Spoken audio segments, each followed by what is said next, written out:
Merhaba arkadaşlar, ben Mevlüt. Ben de Mustafa.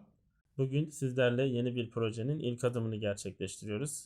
Öncelikle gündemle ilgili, ülkemizle ilgili, bizle ilgili olayları ele alacağız, tartışacağız. Kendi deneyimlerimizi sizlerle paylaşacağız. Bugün de bildiğiniz üzere YKS sınavı açıklandı. Tercihler başlayacak yakında. Biz de dedik ki tercih yaparken arkadaşlarımız nelere dikkat etmeli, ne yapmalı? Biz üniversiteyi tercih ederken ve üniversite hayatımızda neler yaptık, hangi hatalar yaptık, neler yapmalıydık? Sizlerle bunu paylaşacağız. Önce Mustafa senle başlayalım. Sen neler söylemek istersin? Şöyle, ilk olarak şunu söylemek lazım. Üniversiteye başlarken özellikle seçim döneminde çok dikkatli olmak gerekiyor. Çünkü üniversite artık mezun olduktan sonra işin gerçekleşeceği ya da işin hazır olduğu bir meslek grubuna artık çıktı maalesef. İlk olarak kesinlikle şunu düşünün. Ben hangi mesleği yapmalıyım? Girerken bu mesleği gerçekten benimseyebilecek miyim? Sevebilecek miyim? Ve bunun üzerine bir şeyler katabilecek miyim mi düşünmemiz gerekiyor. Burada şuradan başlamak lazım ya. Önce mesela üniversite nedir sana göre? Bunu bir tanısana. Yani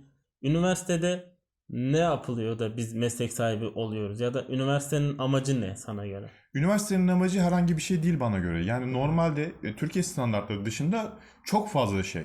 Ona katılırım. Ama Türkiye'de bu böyle değil. Ya, Türkiye'de eğitim skalası özellikle üniversite dönemi, bu lisede dahil olmak üzere fark etmiyor ama en çok üniversite için konuşmamız gerekiyor.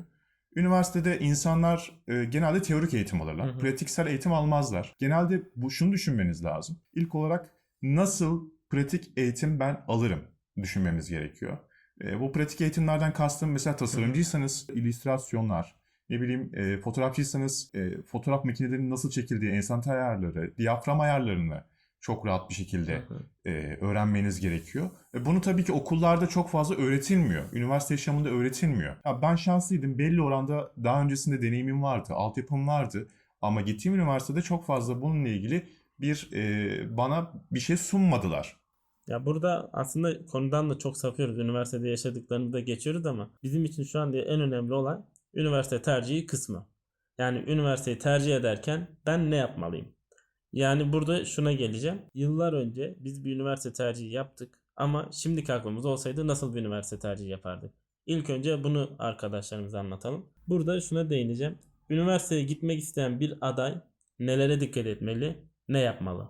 Önemli olan bu. Şu an üniversitelerin altyapısından ziyade tercih kısmını biraz değerlendirelim. Yani şimdi üniversiteye gitmek isteyen bir aday ilk başta alanını belirlemeli. Bilim adamı olmak istiyorsanız, tabii Türkiye'de çok mümkün değil ama ya da işte kimyacıysanız ya da ne bileyim mühendis olacaksanız ya da yazılımcı olacaksanız Hı günümüzün en hı. popüler mesleklerinden bir tanesidir bu arada. Bu alanı seçmeniz gerekiyor ilk olarak. Bunu benimsemeniz Hı lazım. hı. Sonrasında ise artık okul önemi başlıyor.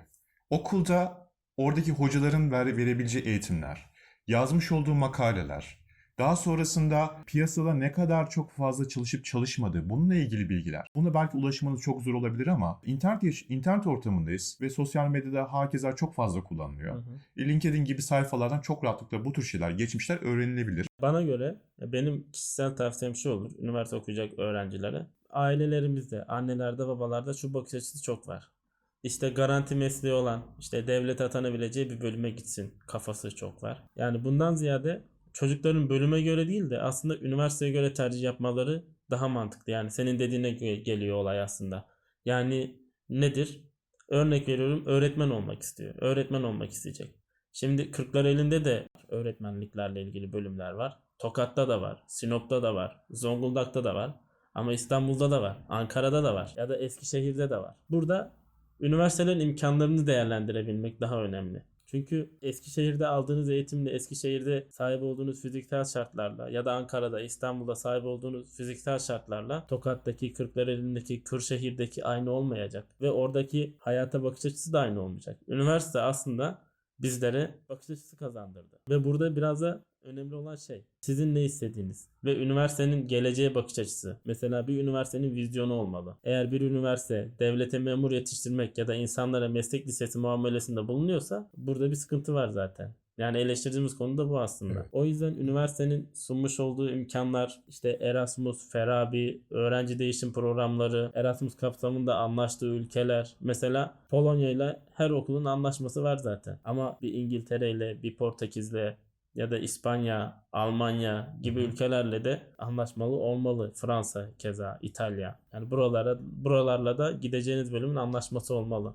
Onun dışında eğitim artık tamam internet üzerinden yapılıyor ama şimdi bir Ankara'daki öğrenciyle Kırşehir'deki öğrencinin aynı fiziksel imkanlara sahip olduğunu söylemek mümkün değil. Evet. Çünkü o üniversitenin bir kurumsallığı var.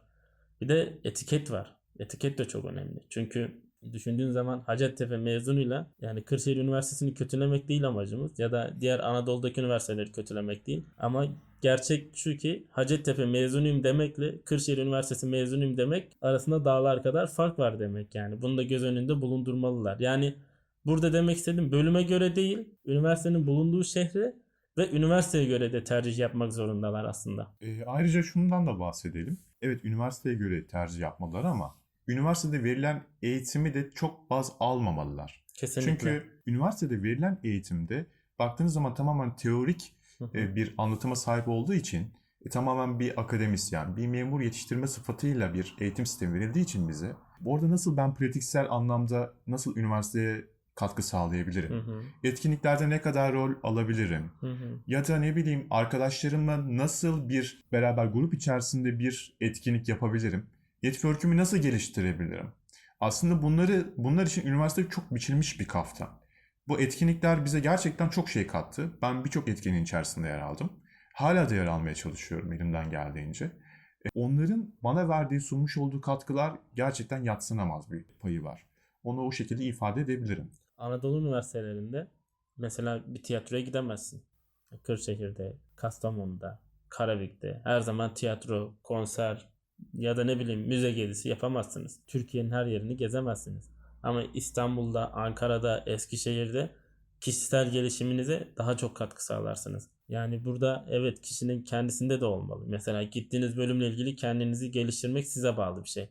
Yani Ankara'da da olsanız, İstanbul'da da olsanız kendinize bir şey katmazsanız, kendinizi geliştiremezseniz, rakiplerinizden ya da arkadaşlarınızdan bir adım öne geçebilecek bir fark atamazsanız yine zaten üniversite bitirdikten sonra aslında bir meslek öğrenmiş değil de bir diploma sahibi oluyorsunuz. Ya da bir ne derler ona sertifika sahibi oluyorsunuz. Sertifika da bir işe yaramıyor. Yani şu an benim kütüphanemde 150-200 tane var.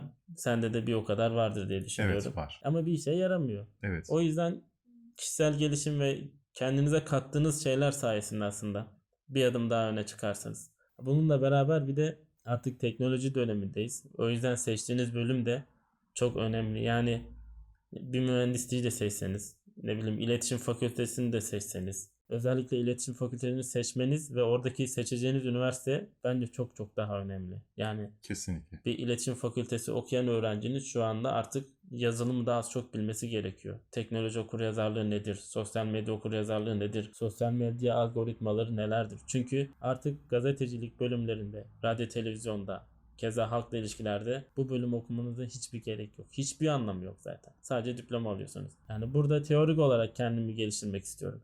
Biraz da alanda kendimi göstermek istiyorum diyorsanız evet okuyabilirsiniz. Ama Anadolu'da okumanızın bir anlamı yok. Çünkü Anadolu üniversitelerinin birçoğunda böyle imkanların olduğunu ben düşünmüyorum. Katılıyorum ama şöyle bir ekleme daha yapalım. Üniversite aslında bir nevi girişim yeridir benim düşüncemde. İnsanların kendini bulduğu yerdir. Çünkü bu zamana kadar özellikle il dışına çıkmış kişiler için söylüyorum.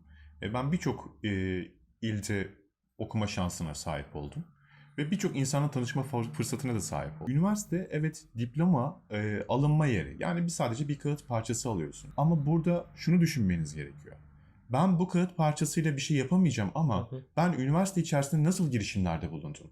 Ben o insanlarla tanışırken sadece tanışmak için mi tanıştım? Yoksa o insanlarla gerçekten bir bağ kurup ileriki yaşamımda işte nedir? Bir paylaşım içerisinde, bir dost mecrası içerisinde ve aynı zamanda işte hal ve hatır sorma içerisinde bile olsa bu aslında bir girişim oluyor bir noktada. Sonuçta o arkadaşlar belli bir noktalara gelecekler.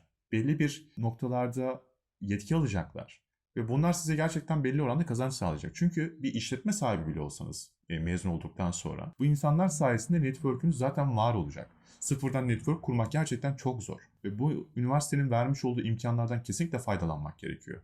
özellikle il dışında okuyorsanız çeşitli illerden gelen insanlar, bu tabii ki kendi yerleşkenize de mümkün. Ama daha çok il dışı daha mantıklı görüyorum ben bunu. Çünkü aile reformundan kurtuluyorsunuz. Ailenin içerisinde size verilmiş olan bazı katı ya da baskıcı ya da iyimser fark etmez. Ama onların vermiş olduğu bu zamana kadar ki eğitimlerin dışında farklı eğitimlerin de var olduğunu, hayatın bir gerçeği olduğunu görüyorsunuz. Evet, burada zaten olay şu. Yani hangi üniversiteye giderseniz gidin, Anadolu'da da gitseniz, İstanbul'da da gitseniz, Ankara'da da gitseniz aslında bir nevi küçük Türkiye'yi görüyorsunuz orada. Çünkü ülkenin çeşitli yerlerinden bir akış oluyor.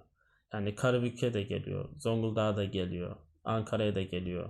Her yere geliyor. Aklına gelebilecek her yere çeşitli bölgelerden. Mesela benim asker arkadaşım vardı. Ta Zonguldak'tan Şanlıurfa'ya tarih okumaya gitmiş. Absürt ama gitmiş. Yani burada önemli olan şu. Sizin diplomayı almak için üniversiteye gitmemeniz gerekiyor. Bu biraz da aslında sizin zaman kaybınıza neden olacak bir durum. Bunu da belirtmek lazım tabii. Yani benim kanımca hangi dalı seçtiyseniz o alanda en azından dirsek çürütmeye çalışın.